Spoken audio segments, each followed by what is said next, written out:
तो स्वागत है आपका self study classes with Sumit Jain YouTube channel में। तो साथियों, सभी लोग एक बार वीडियो को लाइक जरूर कर देंगे और जिन भी साथियों ने अभी तक सेल्फ स्टडी क्लासेस का ऐप डाउनलोड नहीं किया है वो सेल्फ स्टडी क्लासेस का ऐप जरूर डाउनलोड कर लें, है ना। और दोस्तों इसमें 2020 टेस्ट सीरीज होती है, आपकी सप्ताह में 2 बार होती है, रविवार और गुरुवार को होती है, ठीक है। तो जिन भी साथियों को 2020 टेस्ट सीरीज में भाग लेना है दोस्तों, वो सेल्फ स्टडी क्लासेस ऐप को आज ही डाउनलोड करें और वहां पर आप इस 2020 टेस्ट सीरीज में भाग ले सकते हैं। साथ ही दोस्तों 1 जुलाई से नया बैच स्टार्ट होने वाला है, यानी कि चतुर्थ बैच स्टार्ट होने वाला है। जिन भी साथियों को कोर्स में एडमिशन लेना है वो एडमिशन ले लें और बढ़िया तरीके से दोस्तों अपना अध्ययन, अगर आप टीजीटी पीजीटी वाले हैं, जो भी हमारे साथी हैं जिसका एग्जाम लगभग नजदीक है, तो वो इस बैच में एडमिशन लेकर के दोस्तों अपना अध्ययन कर सकते हैं, है ना। ये दोस्तों लाइव क्लासों के माध्यम से, रिकॉर्डेड कोर्सों के माध्यम से आपको अध्ययन करवाया जाएगा, फिर की वीडियो के माध्यम से। और ये अभी बड़ा ऑफर आपके लिए आया है, बड़ा ऑफर है दोस्तों, सीमित समय के लिए है। 1099 में आप कोर्स में एडमिशन ले सकते हैं, ठीक है। Self study classes app download करना है सबसे पहले, इसमें विस्तृत अध्ययन करवाया जाएगा, टेस्ट भी होंगे, ट्रिक भी होंगे, निचोड़ क्लास भी आपको मिलेगी दोस्तों। यानी कि भक्ति काल में क्या इंपॉर्टेंट है, रीति काल में क्या इंपॉर्टेंट है ना, और दोस्तों आधुनिक काल में क्या इंपॉर्टेंट है, ये सारी चीजें आपको बताई जाएंगी निचोड़ क्लास में, है ना। उन प्रश्नों को आपको बताया जाएगा।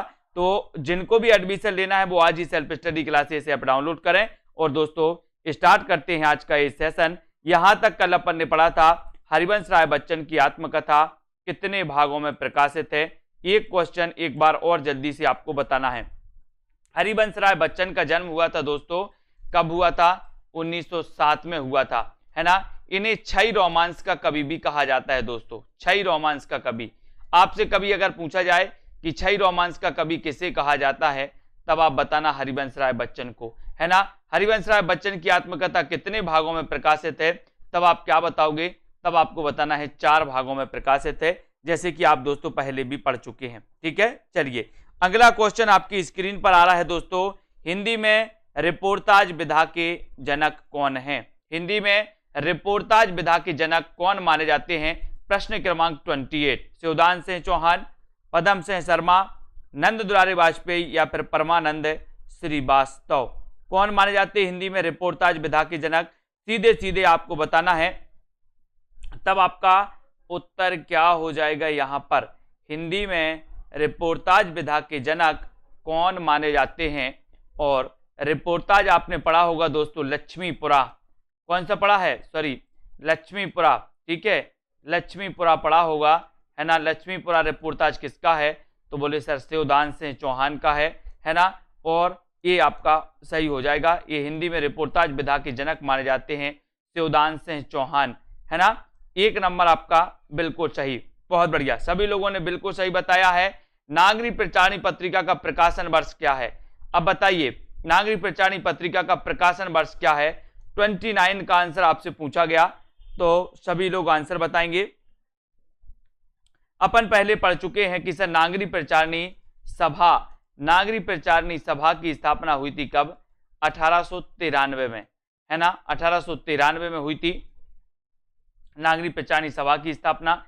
लेकिन यहां पर नागरी प्रचारणी पत्रिका का प्रकाशन वर्ष पूछा गया, तो यहां पर सभी लोग बताएंगे, देखते हैं कौन कौन सही उत्तर बता पाता है। बताइए नागरी प्रचारणी पत्रिका का प्रकाशन वर्ष क्या है? प्रकाशन वर्ष बताना है आपको, क्या है प्रकाशन वर्ष? 1896, है ना। 1896 माना जाता है दोस्तों, 1896 ये नागरी प्रचारणी पत्रिका का प्रकाशन वर्ष है, ठीक है। यानी कि यहां पर 1897 लिख गया है, अगर ऑप्शन में ऐसी स्थिति कभी बने तो 1897 आप लगा देना, लेकिन 1896 ये सही है नागरी प्रचारणी पत्रिका का प्रकाशन वर्ष, ठीक है। तो ये नंबर आपका यहां पर बिल्कुल सही है। नागरी प्रचारणी सभा की स्थापना 1893 में हुई थी, नागरी प्रचारणी पत्रिका 1896 में दोस्तों प्रकाशित हुई थी, इसको याद रख लेना। नेक्स्ट है हिंदी के प्रथम सर्वांग निरूपक आचार्य कौन है? हिंदी के प्रथम सर्वांग निरूपक आचार्य कौन है? बहुत अच्छा क्वेश्चन है दोस्तों। हिंदी के प्रथम सर्वांग निरूपक जो आचार्य हैं वो कौन माने जाते हैं? घनानंद माने जाते हैं, चिंतामणि माने जाते हैं, या फिर केशव दास? हिंदी के प्रथम सर्वांग निरूपक जो आचार्य हैं वो आचार्य कौन है? जल्दी से लिखिए सभी लोग।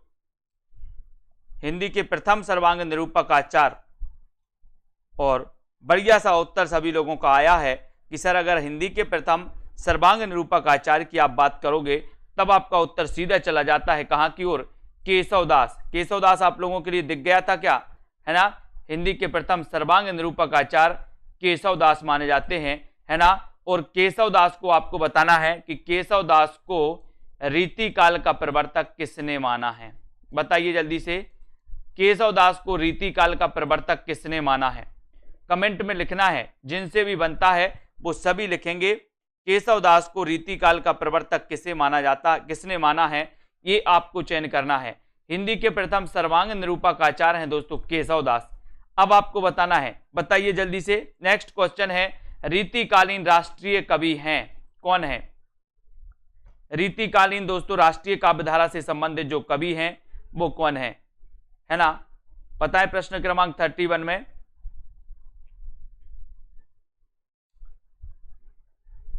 केशवदास को, रश्मि पाठक जी, केशवदास को रीतिकाल का प्रवर्तक माना है किसने, किसने माना है, डॉक्टर नगेंद्र ने। किसने माना है, डॉक्टर नगेंद्र ने। याद रख लेना, डॉक्टर नगेंद्र ने माना है, ये भी आपको याद रखना है ना। बहुत बढ़िया, और बिल्कुल सही, श्याम सुंदर दास और नगेंद्र। ठीक है, तो रीतिकालीन राष्ट्रीय कवि कौन है ये आपसे पूछा गया, तब आप क्या उत्तर लगाओगे, आपको लगाना है दोस्तों उत्तर, क्या लगाओगे, डी, वीर रस के कवि थे भूषण, रीतिकालीन, है ना। और 4 नंबर आपका बिल्कुल सही हो जाता है। भूषण के बारे में आपने पढ़ा होगा, शिवराज भूषण, इनका एक लक्षण ग्रंथ है दोस्तों, शिवराज भूषण, है ना। तो शिवराज भूषण किसका लक्षण ग्रंथ है, भूषण जी का है ना। और इस शिवराज भूषण में दोस्तों 105 अलंकार हैं, है ना। ये भी आपको याद रख लेना, 105 अलंकारों का वर्णन किया गया, 105 अलंकार, है ना, ये भी आपको याद रख लेना। अब आपको बताना है दोस्तों भाषा भूषण किसकी रचना है, भाषा भूषण किसकी रचना है, जल्दी से देखो सभी लोग, भाषा भूषण किसकी रचना है, फटाक से। अगर आपसे बनता है तो कमेंट में आपको लिखना है। शुक्ल ने चिंतामणि को माना है, रामचंद्र शुक्ल ने चिंतामणि को माना रीतिकाल का प्रवर्तक। अब आपको बताना है भाषा भूषण, भाषा भूषण बताना है किसकी रचना है, जल्दी से कमेंट में लिखो। और आपको बताना है अलक शतक और तिलक शतक के रचयिता कौन है, अलक शतक और तिलक शतक के रचनाकार कौन है। ये 4 विकल्प हैं आपके सामने, अलक शतक और तिलक शतक, अलक शतक और तिलक शतक ये किसकी रचना है, रसलीन की है, मुबारक बिलग्रामी की है, रसखान की है, या फिर आलत शेख की है। अलक शतक और तिलक शतक, ये रहा आपका क्वेश्चन दोस्तों। यहां पर ये आपका अलक शतक और तिलक शतक के रचयिता कौन है, ये आपसे पूछा गया। और भाषा भूषण जो रचना है दोस्तों, भाषा भूषण ये जसवंत सिंह की रचना मानी जाती है ना, भाषा भूषण जसवंत सिंह की रचना पूछी जाती है हमेशा। और अलक शतक और तिलक शतक कौन बता रहा है, अलक शतक और तिलक शतक के जो रचनाकार हैं वो रचनाकार कौन है। और बढ़िया क्वेश्चन आया है, सभी लोगों ने बताया है कि सर अलक शतक और तिलक शतक के रचनाकार हैं मुबारक बिलग्रामी। मुबारक बिलग्रामी यानी कि आपका जो 2 नंबर है वो बिल्कुल सही है, मुबारक बिलग्रामी है, 2 नंबर आपका बिल्कुल सही है दोस्तों। अलक शतक और तिलक शतक के रचनाकार कवित्र रत्नाकर और काव्य कल्पद्रुम के रचनाकार कौन है, बताइए कौन है, रसलीन है, देव कवि हैं, सेनापति हैं, या फिर दोस्तों रसखान है। ये आपका 33 का आंसर आपको बताना है। और एक कवित्र रत्नाकर में आप लोग दोस्तों कुछ लोग क्या होते हैं कंफ्यूज भी होते हैं, है ना। कवित्र रत्नाकर एक और कवि की रचना है, अगर आपको पता हो तो कमेंट में लिखना, है ना। और कवित्र रत्नाकर काव्य कल्पद्रुम के जो रचनाकार माने जाते हैं वो माने जाते हैं कौन माने जाते हैं, सेनापति। सेनापति यानी कि 4 नंबर आपका बिल्कुल सही है। रीतिकालीन कवि हैं दोस्तों सेनापति, सभी लोगों ने पढ़ा है, ऋतु वर्णन के लिए जाने जाते हैं। अगर कभी रीतिकाल में आपका उत्तर प्रश्न पूछा जाए रीतिकाल में ऋतु वर्णन के लिए कौन जाने जाते हैं, तो सेनापति जाने जाते हैं, है ना। और एक क्वेश्चन आपके लिए दिया है कि कवित्र रत्नाकर एक दोस्तों रचना सेनापति की है, दूसरी रचना किसकी है, एक रचना सेनापति की है, दूसरी रचना किसकी है, कौन कौन बता रहा है, जिसको पता हो कमेंट में लिखिए। नेक्स्ट है बोधाकृत ब्रहवारिस किस प्रकार की रचना है? ब्रहवारिस की रचनाकार कौन है? बोधा। बोधा बोले ब्रह की इतनी बारिश हुई कि बोधा बना दिया, है ना। और बोधाकृत ब्रहवारिस किसकी रचना है, ये आपको बताना है।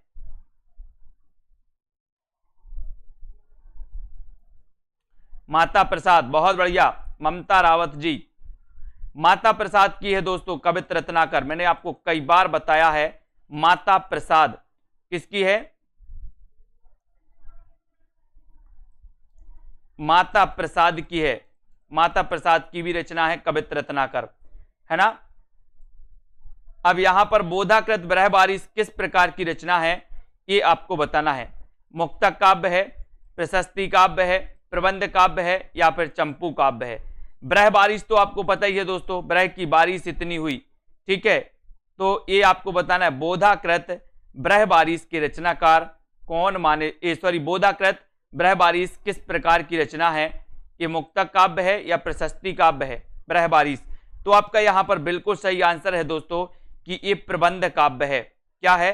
प्रबंध काव्य है। सी नंबर आपका बिल्कुल सही हो जाएगा, सी नंबर, ठीक है।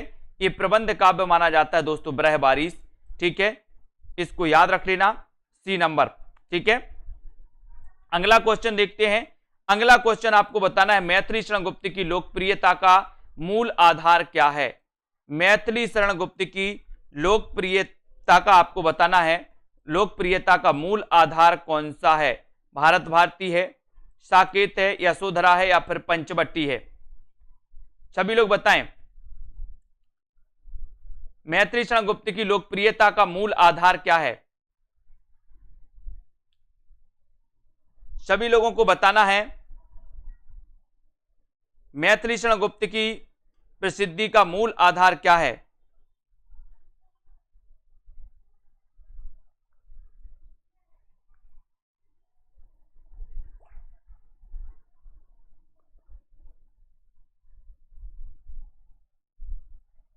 मैथिली शरण गुप्त की लोकप्रियता का मूल आधार कौन सा है, आपको बताना है। सभी लोग बताएंगे।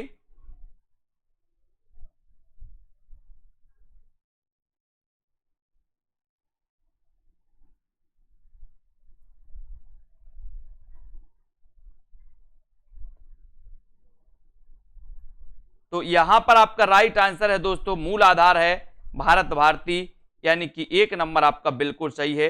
एक नंबर जिन्होंने बताया है उनका आंसर बिल्कुल सही है, ठीक है, ये बिल्कुल सही हो जाएगा। नेक्स्ट आपको बताना है दोस्तों, यहां पर अगला क्वेश्चन बताना है। भारत भारती का रचना काल तो सभी को पता है। भारत बारहमासा किसकी रचना है। भारत बारहमासा किसकी रचना है। भारत बारहमासा के रचनाकार कौन है, जल्दी से बताएं।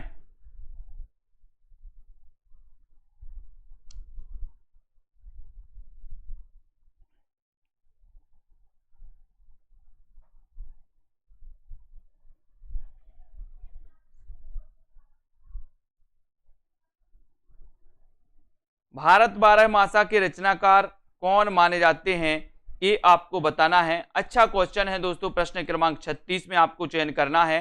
उत्तर क्या हो जाएगा।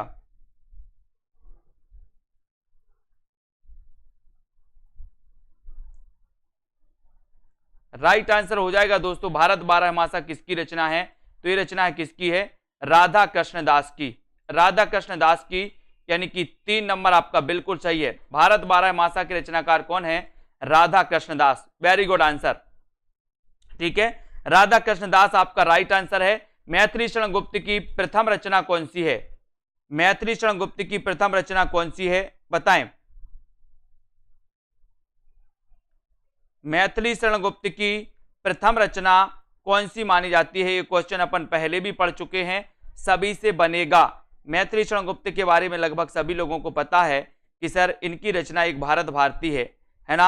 और भारत भारती के जो रचनाकार माने जाते हैं वो मैथिली शरण गुप्त हैं, और इनकी प्रसिद्धि का आधार भी क्या है, भारत भारती है, ठीक है। और मैथिली शरण गुप्त की आपको यहाँ पर चयन करना है इनकी रचनाओं के बारे में। इनकी प्रथम रचना कौन सी है, तो आपका उत्तर चला जाता है रंग में भंग, यानी कि 2 नंबर आपका बिल्कुल सही है। बी नंबर आपका बिल्कुल सही है।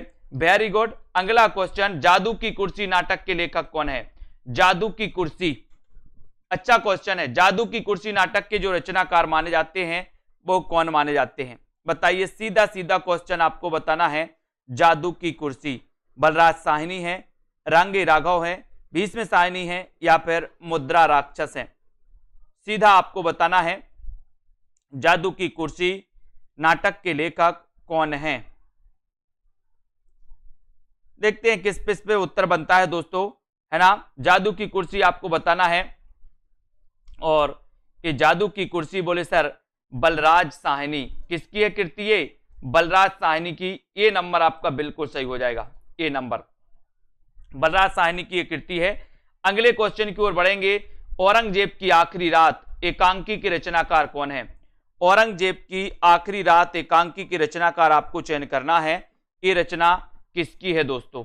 औरंगजेब की आखिरी रात, औरंगजेब की आखिरी रात के रचनाकार कौन है? औरंगजेब की आखिरी रात एकांकी है, और एकांकी ये किसकी है ये भी आपको बताना है।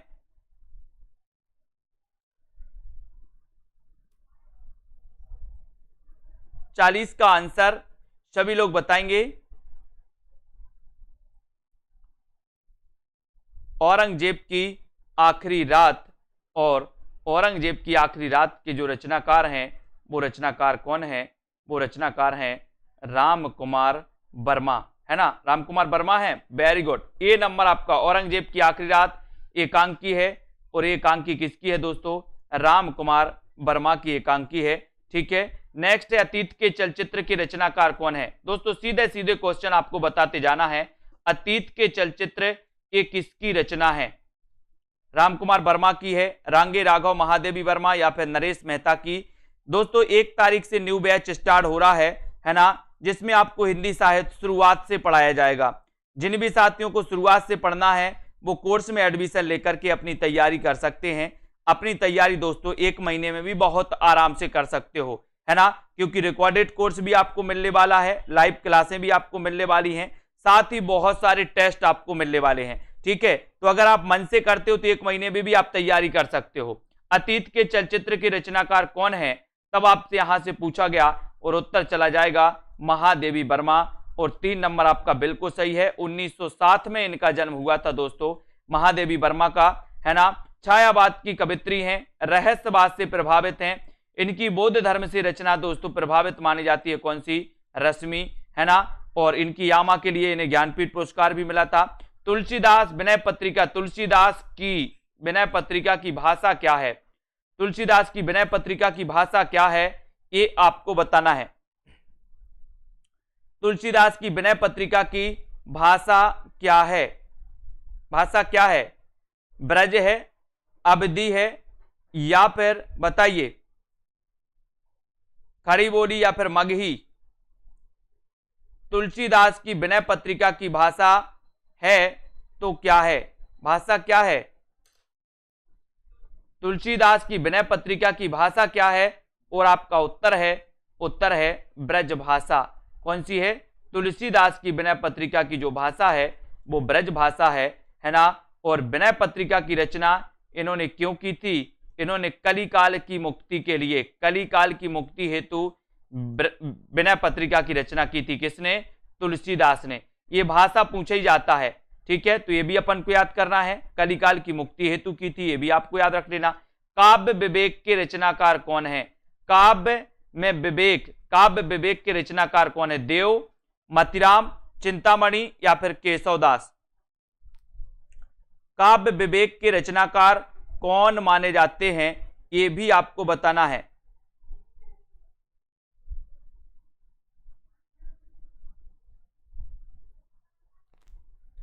अच्छा क्वेश्चन है साथियों, और आपको वीडियो को लाइक करना है। जिन भी साथियों को एडमिशन लेना है, अभी निचोड़ क्लास से चल रही हिंदी साहित्य की, यानी कि दोस्तों निचोड़ क्लास से मतलब है कि आदिकाल में क्या क्या पूछा जाता है, भक्ति काल में क्या क्या पूछा जाता है, अधिकांश रीति काल में कौन कौन से ऐसे अधिकांश प्रश्न आते हैं, उन पर चर्चा चल रही है।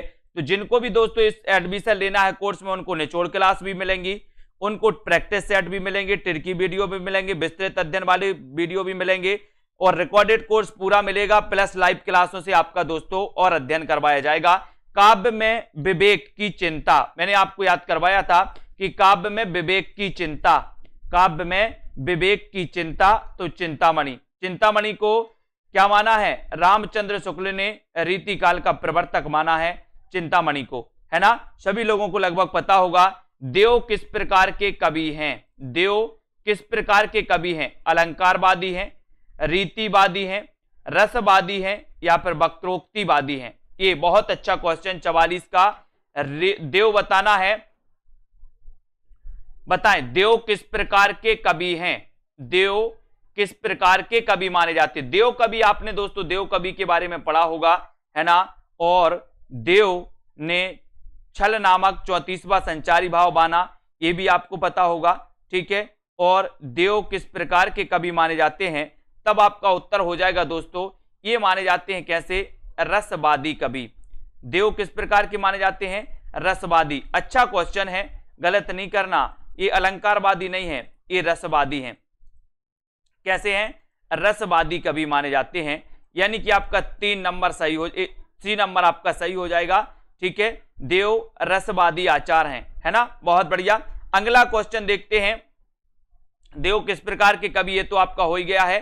साहित्य क्षेत्र में सर्वाधिक विरोध किसका हुआ, बहुत अच्छा क्वेश्चन। साहित्य क्षेत्र में प्रश्न है आपका, साहित्य क्षेत्र में सर्वाधिक विरोध किसका हुआ, ये 4 विकल्प आपके सामने हैं। साहित्य क्षेत्र में सर्वाधिक विरोध किसका हुआ। दोस्तों आप छायावाद पढ़ते हैं, छायावाद अपन देखते हैं कि सर 1918 से लेकर के 1936 का युग छायावाद है। छायावाद के प्रवर्तक जयशंकर प्रसाद हैं। आचार्य रामचंद्र शुक्ल ने मुकुटधर पांडे को माना है। छायावाद के 4 आधार स्तंभों में जयशंकर प्रसाद, निराला, महादेवी वर्मा, पंत को लिया जाता है। छायावाद के दोस्तों आपको पता है कि प्रमुख आधार स्तंभों में निराला का नाम भी लिया जाता है। और अगर बात करें कि सबसे ज्यादा विरोध किसका हुआ, तो आपका उत्तर हो जाएगा क्या, निराला, निराला, है ना। छायावाद में सबसे ज्यादा विरोध किसका हुआ, तो उत्तर होता है निराला। और छायावाद का सबसे ज्यादा विरोध किसने किया, तो छायावाद का सबसे ज्यादा विरोध किया था दोस्तों किसने, महादेवी वर्मा ने। छायावाद का सबसे ज्यादा विरोध किया था महादेवी वर्मा ने। और छायावाद में सबसे ज्यादा विरोध हुआ था तो वो हुआ था निराला जी का, ये भी अपन को याद करना है। अगला क्वेश्चन है, मैं उस जनपद का कवि हूं, काव्य रचना किसकी है। मैं उस जनपद का कवि हूं, ये इसके रचनाकार कौन है, जल्दी से आपको बताना है। मैं उस जनपद का कवि हूं, ये किसकी रचना है। मैं उस जनपद का कवि हूं, ये रचना किसकी है, कमेंट में लिखिए। त्रिलोचन की है, निराला, दिनकर या फिर दोस्तों नागार्जुन की। मैं उस जनपद का कवि हूं, ये रचना किसकी है।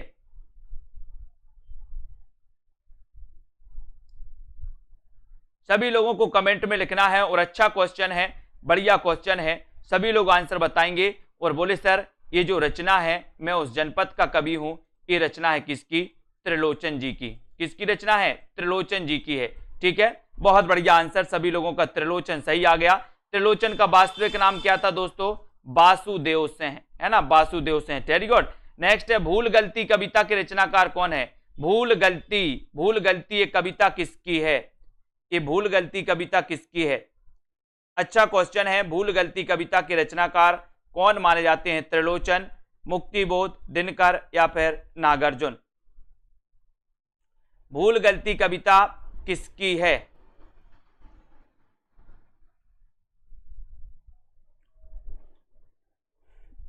और राइट आंसर आपका बिल्कुल सही आंसर है कि सर भूल गलती कविता अगर आपने पूछा है तो इसका सही उत्तर हो जाएगा। देखते हैं कौन कौन सही उत्तर बताता है। वीडियो को लाइक जरूर कर देना, अपने मित्रों तक शेयर कर दें एक बार सभी लोग। और भूल गलती से अपन ने पढ़ा था कि सर भूल गलती से क्या हो गई, मुक्ति हो गई, मुक्ति। तो मुक्ति हो गई तो मुक्तिबोध की रचना है, भूल गलती से मुक्ति हो गई, मुक्तिबोध की रचना मानी जाएगी, है ना। मुक्तिबोध का जन्म कब हुआ दोस्तों आपको पता है, बोले सर 1917 में हुआ था मुक्तिबोध का जन्म, है ना। ये भी अपन को याद करना, बहुत बढ़िया। नेक्स्ट प्रश्न है, हिंदी का पहला प्रतीक धर्मी नाटक कौन सा है। बहुत अच्छा क्वेश्चन, हिंदी का पहला प्रतीक धर्मी नाटक कौन सा है। हिंदी का पहला प्रतीक धर्मी नाटक कौन सा है। कामना, रजत शिखर, आषाढ़ का एक दिन या फिर वत्सराज। हिंदी का पहला प्रतीकधर्मी नाटक कौन सा माना जाता है? सेल्फ स्टडी क्लासेस ऐप किसने डाउनलोड नहीं किया, ऐप जरूर डाउनलोड करें। 2020 टेस्ट सीरीज आपके लिए फ्री रखी गई है ना। फ्री में आप दोस्तों उसमें पढ़ सकते हो, उसमें टेस्ट लगा सकते हो, बहुत सारे टेस्ट भी उपलब्ध हैं उसमें, ठीक है। तो यहां पर हिंदी का पहला प्रतीकधर्मी नाटक आपसे पूछा गया है और आपका सही उत्तर कौन सा हो जाएगा? राइट आंसर है दोस्तों आपका कौन सा? प्रतीकधर्मी कामना। और कामना नाटक के रचनाकार कौन है? तो लगभग सभी लोगों को पता है कि सर कामना जो है ये जयशंकर प्रसाद का है और जयशंकर प्रसाद का ये प्रतीकधर्मी नाटक माना जाता है। और इस कामना नाटक के आधार पर ही कामायनी दोस्तों महाकाव्य लिखा गया। और कामायनी महाकाव्य कब लिखा गया? तो 1935 में लिखा गया, ठीक है। 1935 में। कामायनी में कितने सर्ग हैं? बोले सर 15 सर्ग हैं, है ना। और ये कामना नाटक पर आधारित है और हिंदी का पहला प्रतीकधर्मी जो नाटक है वो कामना माना जाता है। एक क्वेश्चन आपके लिए दिया जाता है, जयशंकर प्रसाद का प्रथम नाटक कौन सा है? बताना है सभी लोगों को। अगला क्वेश्चन है, ललित निबंधकार के रूप में किसे प्रसिद्धि मिली? बहुत अच्छा क्वेश्चन। ललित निबंधकार के रूप में किसको प्रसिद्धि मिली? एक अच्छे क्वेश्चन, बहुत ही अच्छे क्वेश्चन आप लोगों के लिए प्रैक्टिस के लिए आए हैं। ललित निबंधकार के रूप में किसे प्रसिद्धि मिली? अज्ञेय को, सरदार पूर्ण सिंह को, विद्यानिवास मिश्र को या फिर रामचंद्र शुक्ल को? बताइए, ललित निबंधकार के रूप में किससे प्रसिद्धि मिली? ये आपको बताना है। अज्ञेय, सरदार पूर्ण सिंह, विद्यानिवास मिश्र या फिर दोस्तों रामचंद्र शुक्ल। और लगभग सभी को पता है कि सर जयशंकर प्रसाद का प्रथम नाटक माना जाता है सज्जन, है ना। और ललित निबंधकार के रूप में किसे प्रसिद्धि मिली? अगर ऐसा क्वेश्चन आपसे पूछा जाता है तब आपका सीधा उत्तर चला जाता है, क्या चला जाता है? बताइए। उत्तर बिल्कुल सही हो जाता है आपका विद्यानिवास मिश्र। विद्यानिवास मिश्र आपका राइट आंसर हो जाता है। सभी लोग लाइक जरूर करें, सेल्फ स्टडी क्लासेस ऐप को जरूर डाउनलोड कर लें। ललित निबंधकार के रूप में किसे प्रसिद्धि मिली? तो वो मिली विद्यानिवास मिश्र को। 3 नंबर आपका बिल्कुल सही हो जाएगा, सी नंबर आपका बिल्कुल सही हो जाएगा। दीवार में एक खिड़की रहती थी, उपन्यास की रचना किसने की? दीवार में एक खिड़की रहती थी, उपन्यास की रचना किसने की? अज्ञेय ने, सरदार पूर्ण सिंह ने, अरुण या फिर विनोद कुमार शुक्ल ने? दीवार में एक खिड़की रहती थी, उपन्यास की रचना किसने की? उपन्यास की रचना किसने की? बताएं। दीवार में एक खिड़की रहती थी, इतना अच्छा उपन्यास है दोस्तों, है ना। और ये उपन्यास कौन है ये आपको बताना है। दीवार में एक खिड़की रहती थी। और सेल्फ स्टडी क्लासेस ऐप जिनने भी डाउनलोड नहीं किया वो डाउनलोड जरूर याद रख लेना है, ठीक है। उत्तर आपका सही उत्तर है दोस्तों विनोद कुमार शुक्ल, है ना। विनोद कुमार शुक्ल आपका 4 नंबर जो है ये बिल्कुल सही है ना। दीवार में एक खिड़की रहती थी, ये विनोद कुमार शुक्ल का दोस्तों क्या है? ये रचना है, यानी 4 नंबर आपका बिल्कुल सही है। नेक्स्ट है, गोदान में होरी की बेटी का नाम क्या है? अच्छा क्वेश्चन है। गोदान में होरी की बेटी का नाम क्या है? सिलिया, झुनिया, सोना या फिर धनिया? गोदान में होरी की बेटी का नाम क्या है? गोदान में होरी की बेटी का नाम क्या है? ये सभी लोग बताएंगे। उत्तर बताना है सिलिया है, झुनिया है ना, या फिर दोस्तों धनिया है। गोदान उपन्यास आपने पढ़ा होगा, प्रेमचंद जी का उपन्यास है, ग्रामीण जीवन का महाकाव्य इस उपन्यास को कहा जाता है। और इस उपन्यास में होरी की बेटी का नाम क्या है ये अगर आपसे पूछा गया तब आपका सीधा उत्तर होना चाहिए क्या नाम है? बहुत बढ़िया आंसर आ रहा है सभी का। बोले सर उसका नाम है क्या? सोना। क्या नाम है? सोना बाबू। सोना बाबू करते ना है, सोना, ठीक है। तो आपका उत्तर चला जाएगा सी की तरफ, सोना आपका सही हो जाएगा, ठीक है। बहुत बढ़िया, है ना। मेरी सोना से वो नहीं पड़ी, किससे बात करनी वो वाला, है ना। कौन बोलता बाबू? सोना, सोना याद रख लेना, ठीक है। अगला क्वेश्चन, हिंदी में अंग्रेजी ढंग का पहला मौलिक उपन्यास किससे माना गया? बहुत अच्छा क्वेश्चन है दोस्तों। हिंदी में अंग्रेजी ढंग का पहला मौलिक उपन्यास किससे माना गया है? नूतन ब्रह्मचारी, रहस्य कथा को, त्रिवेणी या फिर परीक्षा गुरु? बताइए। हिंदी में अंग्रेजी ढंग का पहला मौलिक उपन्यास किससे माना गया? ऐसा क्वेश्चन आता है, आपसे नॉर्मली पूछा जाता कि हिंदी का प्रथम उपन्यास कौन सा है। आपसे सीधा आता है कि हिंदी में अंग्रेजी ढंग का, या यहां पर यह भी बता देते कि आचार्य रामचंद्र शुक्ल ने हिंदी में अंग्रेजी ढंग का पहला मौलिक उपन्यास किससे माना है। ठीक है, ये आपको बताना है। तो हिंदी में अंग्रेजी ढंग का पहला मौलिक जो उपन्यास माना है वो माना है कौन सा है? परीक्षा गुरु है। सन और बता दो इसका, परीक्षा गुरु का क्या है ना। तो आपका 4 नंबर बिल्कुल सही हो जाता है। चौथा नंबर आपका राइट आंसर हो जाता है। नारी तुम केवल श्रद्धा हो पंक्ति किसकी रचना है? नारी तुम केवल श्रद्धा हो पंक्ति के रचनाकार कौन? पंक्ति जो है दोस्तों कहां से ली गई है ये बताना है। कामायनी से ली गई, साकेत से ली गई, चंद्रगुप्त से ली गई, या फिर भारत भारती से ली गई। नारी के तुम केवल श्रद्धा हो, इस पंक्ति के रचनाकार कौन है और ये पंक्ति कहां से ली गई है ये भी आपको बताना है। बताएं सभी लोग, नारी तुम केवल श्रद्धा हो पंक्ति किसकी है? आपका सही उत्तर चला जाएगा दोस्तों कि ये जो पंक्ति ली गई है वो कहां से ली गई है? वेरी गुड, कामायनी से ली गई।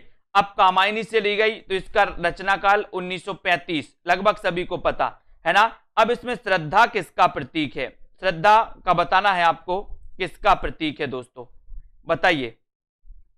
ये नारी केवल तुम श्रद्धा हो है ना, आपको बताना है, जल्दी से बताएं श्रद्धा किसकी प्रतीक है। और यहां पर कामायनी श्रद्धा का है ना, सभी लोग बताएंगे। अगला क्वेश्चन है ब्रंद सतसई की विषय वस्तु क्या है? ब्रंद सतसई की विषय वस्तु क्या है? नायिका भेद है, नीति है, भक्ति है, या इनमें से कोई नहीं? अच्छा क्वेश्चन, ब्रंद सतसई की विषय वस्तु क्या मानी जाती है? ब्रंद सतसई की विषय वस्तु क्या है ये आपको चयन करना है। और एक और अच्छा क्वेश्चन आपके लिए दिया गया है, सभी लोग लाइक जरूर कर लें, self study classes app download कर लें दोस्तों, आपको बहुत हेल्पफुल रहेगा। आपका एग्जाम 1 महीने में 1.5 महीने में जब भी हो दोस्तों आपके लिए इंपॉर्टेंट रहेगा। और यहां पर ब्रंद सतसई आपसे पूछा गया तो आपके ब्रंद के दोहे अपन ने पढ़े हैं, नीति संबंधित हैं, तो ये नीति यानी कि 2 नंबर है ना। यहां ब्रंद सतसई की विषय वस्तु क्या है? तो नीति है, 2 नंबर आपका बिल्कुल सही हो जाएगा। तुलसीदास किसकी काव्य रचना है दोस्तों? तुलसीदास किसकी काव्य रचना है? और ये क्या है तुलसीदास? एक खंड काव्य है दोस्तों है ना। काव्य रूप अगर कभी पूछा जाए तो तुलसीदास किसकी काव्य रचना है? प्रश्न क्रमांक 56 में आपको चयन करना है। और जल्दी से एक बार लाइक जरूर करते जाएं, अंगूठा दबाते जाएं दोस्तों, अपने मित्रों तक शेयर करते जाएं। ये रचना कितनी बार पूछी गई कि तुलसीदास किसकी काव्य रचना है? ये कई बार पूछी गई, तो आपको बताना भी है किसकी है। पंत की है, निराला की है, जयशंकर प्रसाद, या फिर दोस्तों मैं नरेश मेहता की है ना। श्रद्धा हृदय की प्रतीक मानी जाती है, बिल्कुल सही आंसर। और बहुत सारे लोगों ने बताया कि सर तुलसीदास एक कवि का भी नाम है, तुलसीदास एक खंड काव्य रचना है दोस्तों, और ये रचना किसकी है? निराला की है, और पूछी भी कई बार गई है। Very good answer. संशय की एक रात के लेखक कौन है? संशय की एक रात के लेखक कौन है? प्रश्न क्रमांक 57 में आंसर आपको चयन करना है। निराला की है, पंत की, जयशंकर प्रसाद की, या फिर नरेश मेहता। संशय की एक रात ये किसकी रचना मानी जाती है? इतना इंपॉर्टेंट क्वेश्चन आपसे पूछा गया है कि ये क्वेश्चन आता ही है। तो सभी लोग लाइक करके शेयर करके आगे बढ़ेंगे अपने मित्रों तक। संशय की एक रात के लेखक कौन है? जिन्होंने self study classes app download नहीं किया वो ऐप डाउनलोड कर लें। और जल्दी ही दोस्तों अभी 1099 का ऑफर है आपके लिए, ये ऑफर जल्दी ही समाप्त हो जाएगा। अभी इस ऑफर का लाभ लेते हुए आप अध्ययन कर सकते हैं। आपको 3000 4000 फीस नहीं भरनी अब है ना, केवल 1099 भरनी है। संशय की एक रात नरेश मेहता की रचना है, 4 नंबर आपका बिल्कुल सही हो जाएगा।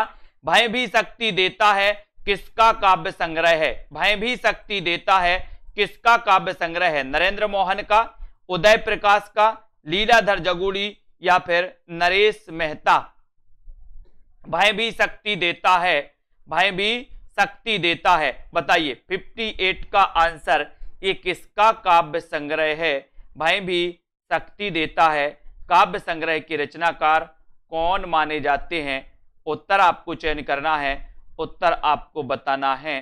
तो सभी लोग बताएंगे और एक बार लाइक करते हुए आगे बढ़ना है अपन को, ठीक है, और शेयर भी कर देना है दोस्तों। ये जो रचना है भय भी शक्ति देता है, ये कैसे शक्ति देता, बोले सर जुगाड़ से शक्ति देता है, जुगाड़ से, भाई भी जुगाड़ से शक्ति देता है, तो जुगाड़ से जगूड़ी, जगूड़ी हो जाएंगे, है ना। भाई भी शक्ति देता है कैसे, जुगाड़ से, तो लीलाधर जगूड़ी, है ना। पहाड़ पर लालटेन पड़ी होगी इनकी एक रचना दोस्तों आपने, पहाड़ पर लालटेन, है ना।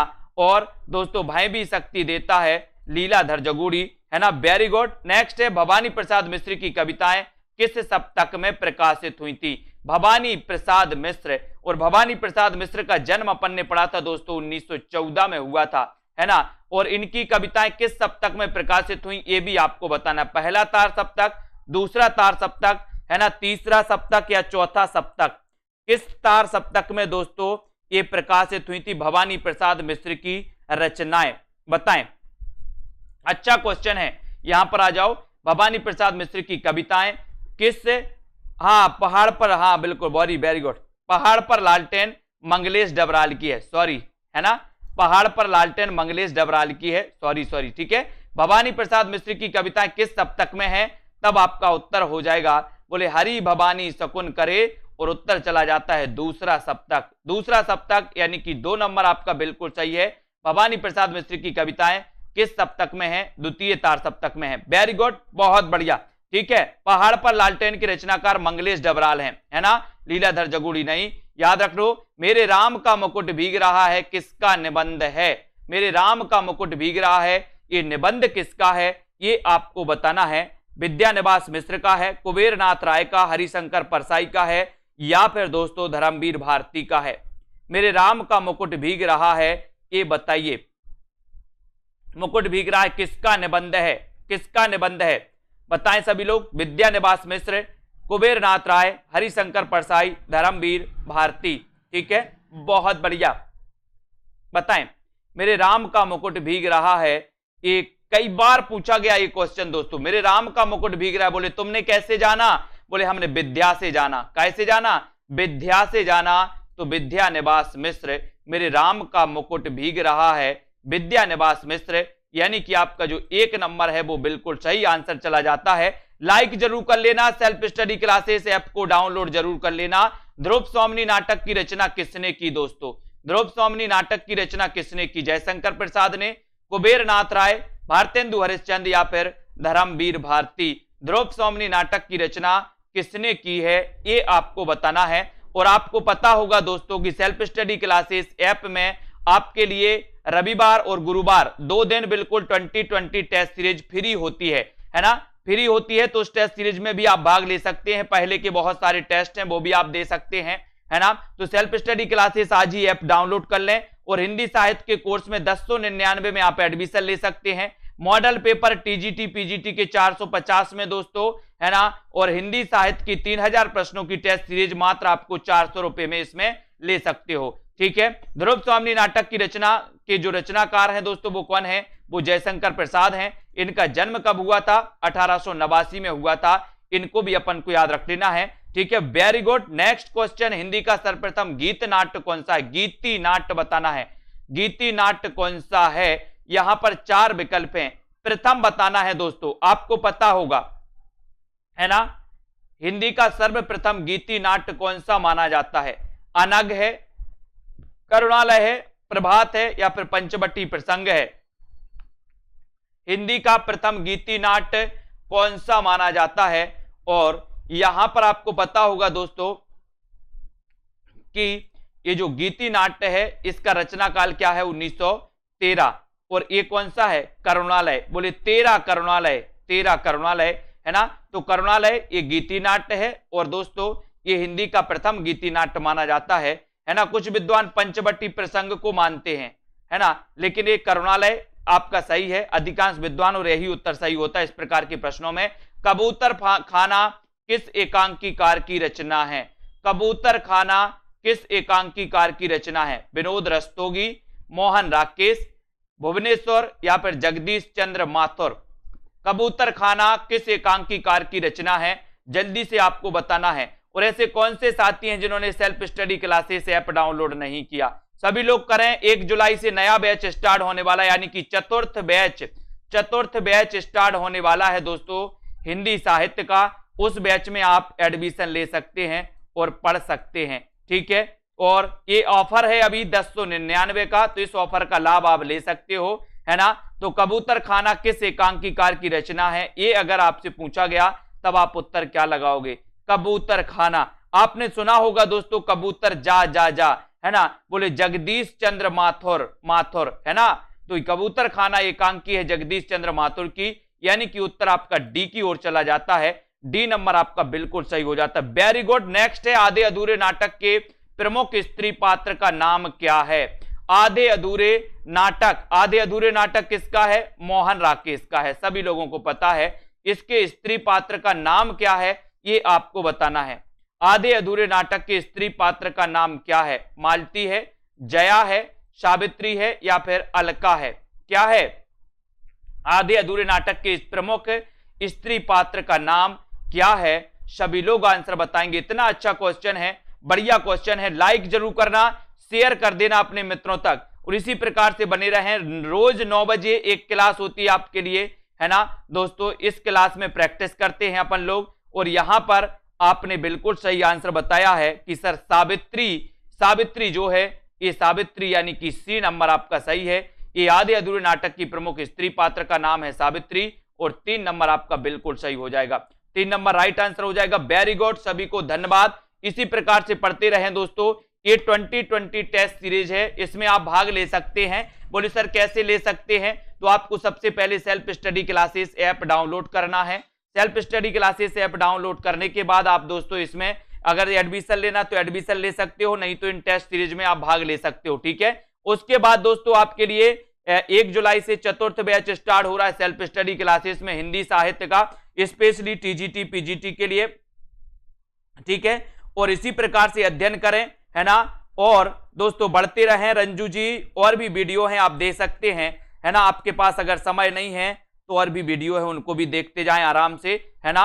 और ये समय नहीं, ये तो आराम से ही चलती है क्लास, ठीक है। और बड़ा ऑफर आपके लिए आया है 1099 का।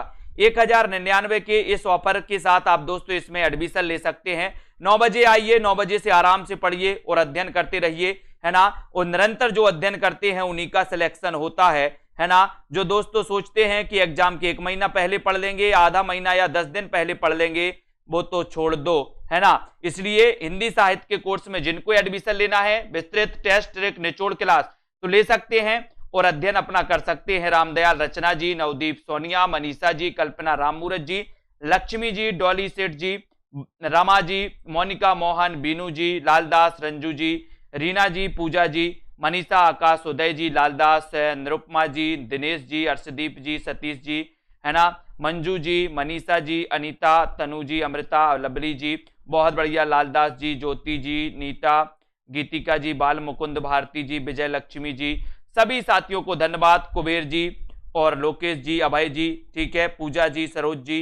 9:45 पर एक क्लास और आपकी आती है दोस्तों 10 मिनट की। उसके बाद दोस्तों 10 बजे एग्जाम पार में क्लास आती है, वो भी आप लोग करिए, है ना। और सेल्फ स्टडी क्लासेस ऐप में इस बड़े ऑफर का लाभ लेते हुए आगे बढ़िए और दोस्तों एडमिशन लेकर के आप अध्ययन कर सकते हैं। जिनको भी करना है वो आराम से कर सकते हैं, अच्छे से कर सकते हैं। सबसे बड़ी बात तो आपके लिए रिकॉर्डेड कोर्स भी रहेगा, लाइव क्लासें भी रहेंगी, तिरकी वीडियो भी रहेंगे दोस्तों, है ना, डाउट्स वाले वीडियो भी रहेंगे, उसमें टेस्ट भी रहेंगे, बहुत सारे टेस्ट भी हैं दोस्तों, है ना। तो उन टेस्टों के माध्यम से भी आप पढ़ सकते हो, ग्रुप भी है तो डिस्कशन भी आप कर सकते हो, ठीक है। सभी को धन्यवाद। इसी प्रकार से बबीता, ममता, मनीषा, रंजना, सीमा जी, जया जी, शशि, अजय शर्मा जी, निशा जी, उमेश जी, है ना, आरसी मलिक जी, और नमन, बेस्ट मोटिवेशन, याचना, कुबेर जी, सोनू सिंह जी, है ना, ललिता मौर्य जी, राधिका शर्मा जी, सभी साथी अध्ययन करें और दोस्तों बहुत अच्छे से टाइम निकाल के अध्ययन करें। मनीषा जी, अमृता जी, है ना, कीर्ति, याचना, आरसी मलिक जी, ठीक है, बहुत बढ़िया, है ना, ठीक है। और इसी प्रकार से अध्ययन करते हुए आपको अध्ययन करना है। शीला यादव जी, है ना, शर्मिला शर्मा जी, अभय यादव जी, गीतम जी, अशोक जी, ठीक है, अनीता यादव, पूजा वर्मा जी, सभी साथियों को धन्यवाद आज के इस वीडियो के लिए। 9 बजे आप रोज आइए और रोज पढ़िए इसी प्रकार से, ठीक है। मास्टर अधिगम, है ना, प्रवीण ओझा जी, अशोक जी, संदीप पटेल जी, ममता जी, वेरी गुड, सोनू जी, अंजू जोशी, विजय लक्ष्मी, शशि, प्रमोद जी, मनीषा जी, शशि त्रिपाठी जी, ममता रितु जी। ठीक है, धन्यवाद। जय हिंद।